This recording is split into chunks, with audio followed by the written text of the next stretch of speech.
Hello everyone, আম আলফি শাহরিয়ার। খুব শীঘ্রই আমরা শুরু করব অরেডেমি কোডিং স্কুল থেকে সি প্রোগ্রামিং।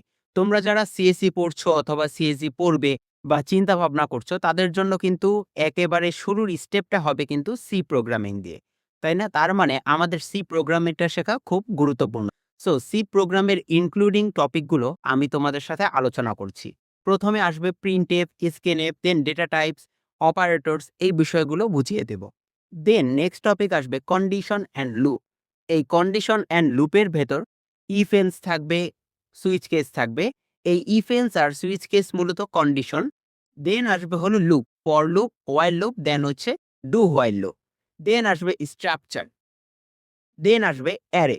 অ্যারের মধ্যে ইনক্লুডিং টপিক থাকবে 1D array, 2D array, 3D array, then matrix operation.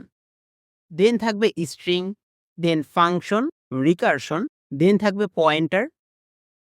আচ্ছা, স্ট্রাকচার এর আগে বলে ফেলেছি।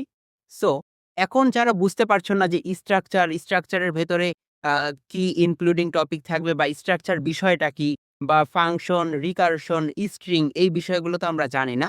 কোনো ভয় পাওয়ার কোনো কারণ নেই। জানারও প্রয়োজন নেই। আমরা সিরিয়ালি সবকিছু বুঝিয়ে দেব। সো সি প্রোগ্রামিং শিখতে আমাদের সাথেই থাকো। ধন্যবাদ।